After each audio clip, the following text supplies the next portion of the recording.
की।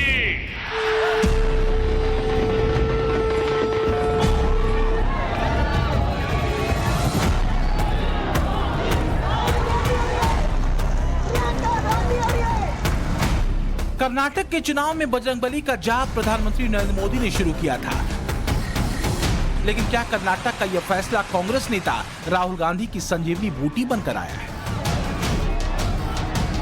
कर्नाटक की सफलता के बाद कांग्रेस ने एक ट्वीट के जरिए बड़ा राजनीतिक संदेश दिया। ट्वीट में एनिमेशन के जरिए बजरंगबली की पूंछ से बीजेपी के सिंबल के साथ लगे 40% को दूर भगाते दिखाया गया है।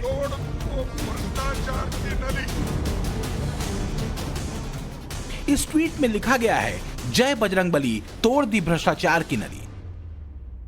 कर्नाटक में कांग्रेस का पूरा कैंपेन ही 40% पे सीएम वाले आरोपों पर टिका था। यानी जीत के बाद आए राहुल गांधी के पहले बयान का संदेश है कि उनकी रणनीति कामयाब रही और कांग्रेस ये फॉर्मूला सिर्फ कर्नाटक तक सीमित नहीं रखने वाली। कर्नाटक के चुनाव में एक तरफ क्रोनी कैपिटलिस्ट की ताकत थी, दूसरी तरफ गरीब जनता की शक्ति थी और शक्ति ने ताकत को हरा दिया। और यही हर स्टेट में होगा। राहुल गांधी ने हर राज्य में कर्नाटक दोहराने की बात की। 2024 के लोकसभा चुनावों के पहले 4 बड़े राज्यों में चुनाव होने हैं। जहां चुनाव होने हैं उन राज्यों में एक है राजस्थान, जहां सरकार तो कांग्रेस की है, लेकिन मुख्यमंत्री अशोक गहलोत और युवा नेता सचिन पायलट के बीच तलवारें खिंची हैं। मध्य प्रदेश में भी अगले कुछ महीनों में चुनाव होंगे। वहां सरकार बीजेपी की है। ज्योतिरादित्य सिंधिया की बगावत के बाद मध्य प्रदेश की सत्ता गंवाने वाली कांग्रेस ने कितना सबक सीखा है, यह अभी कहना मुश्किल है। 2023 में ही चुनाव कांग्रेस शासित छत्तीसगढ़ में भी होंगे। मुख्यमंत्री भूपेश बघेल की पकड़ रायपुर से लेकर दिल्ली तक मजबूत बनी हुई है, लेकिन टीएस सिंहदेव जैसे नेताओं की टीस बरकरार है कि वो सीएम नहीं बन सके। तेलंगाना का चुनाव भी इसी साल होगा। वहां के मुख्यमंत्री केसीआर खुद को नरेंद्र मोदी का सबसे बड़ा चैलेंजर साबित करने की कोशिशों में जुटे हैं। कांग्रेस वहां बीआरएस के साथ साथ अपनी ताकत बढ़ा रही है, बीजेपी के साथ मुकाबला जो करना है। सवाल यह है कि क्या कर्नाटक जैसी परिस्थितियां और समीकरण अधिकतर राज्यों में बनने की कांग्रेस की उम्मीद में कोई दम है? और इससे भी बड़ा सवाल यह है कि क्या कांग्रेस नेता राहुल गांधी की भारत जोड़ो यात्रा एक सफल राजनीतिक प्रयोग है जिसका कर्नाटक में राजनीतिक लाभ हुआ है? क्या राहुल गांधी ने भारत जोड़ो यात्रा से मिले अनुभव और जनता से जुड़ाव को कर्नाटक में बखूबी इस्तेमाल किया? हमको जो प्रोत्साहन मिला, खास करके जो सोनिया गांधी जी का और राहुल गांधी जी का और प्रियंका गांधी, ये सभी ने जो कैंप यहाँ करके हर जगह घूमे, हर जगह उन्होंने अपना प्रभाव डाला और उनके प्रभाव से भी बहुत से एरिया में ये जो परिणाम निकले हैं उससे ये दर्शाता है। राहुल गांधी ने भारत जोड़ो यात्रा में 21 दिन कर्नाटक में गुजारे थे। कांग्रेस महासचिव जयराम रमेश ने शनिवार शाम 4 बजे तक के नतीजों के आधार पर एक टैली ट्वीट की।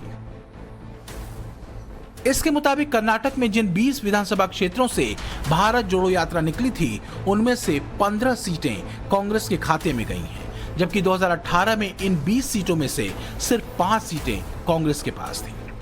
कर्नाटक की सफलता को भारत जोड़ो यात्रा की सफलता बताने वालों में कांग्रेस महासचिव प्रियंका गांधी भी है। भारत जोड़ो यात्रा में राहुल गांधी जी ने जो कर्नाटका से यात्रा निकाली, उसमें जो 91 शायद या 91 से विधानसभा थी, उनमें से 75% जीती गई है कांग्रेस द्वारा। कांग्रेस अध्यक्ष जी ने मन बनाया कि कांग्रेस को जिताना ही है।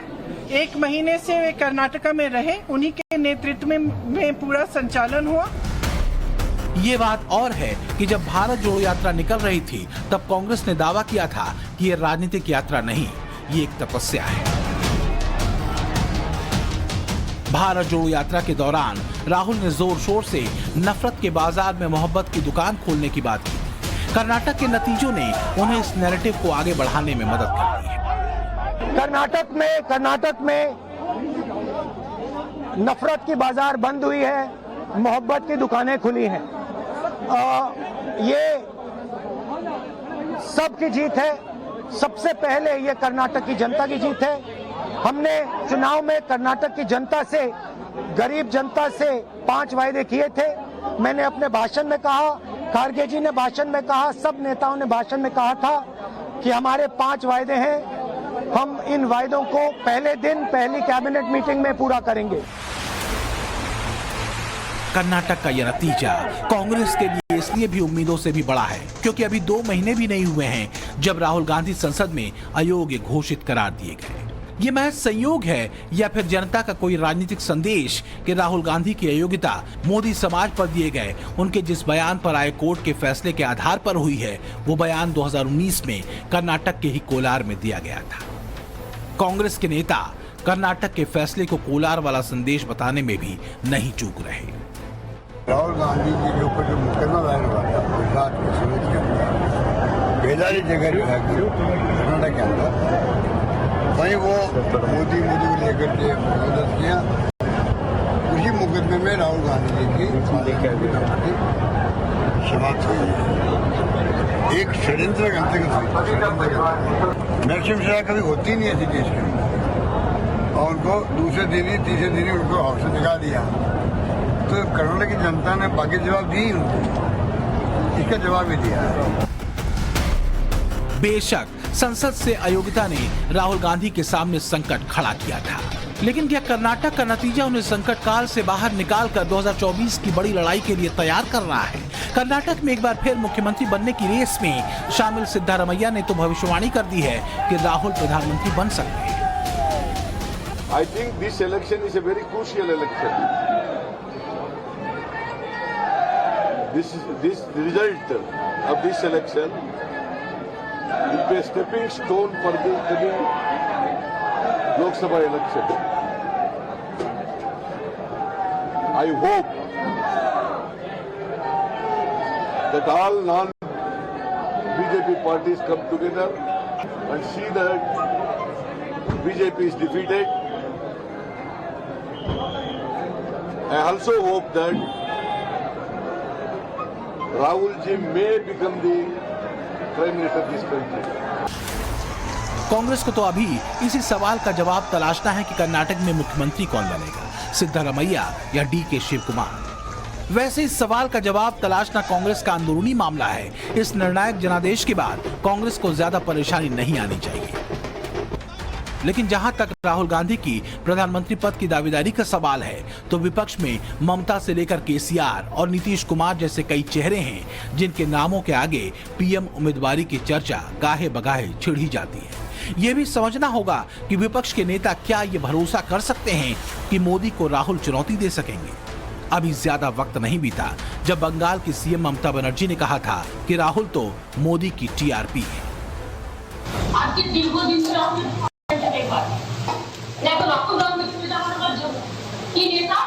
রাহুল গান্ধীর মুখটা থাকলে মোদীকে কেউ অন্য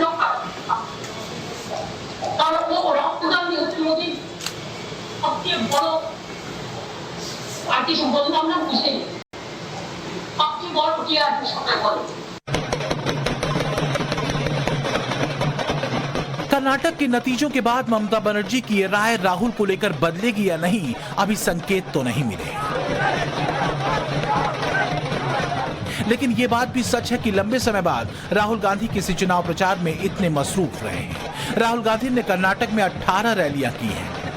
उन्होंने संकेत दिया कि नरेंद्र मोदी के खिलाफ राजनीतिक लड़ाई में वो बेहद गंभीर हैं। लेकिन क्या सिर्फ कर्नाटक के फैसले को कांग्रेस देश का फैसला मान सकती है?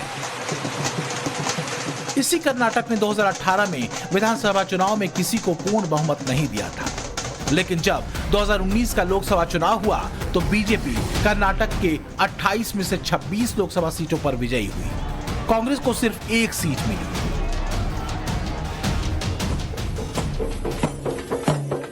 दो 2024 में कर्नाटक वाला ये परफॉर्मेंस दोहराना बीजेपी के लिए आसान नहीं है, लेकिन ये बात भी उतनी ही सच है कि कांग्रेस के लिए आज के फैसले को 2024 का फैसला मानना थोड़ा जल्दीबाजी होगी।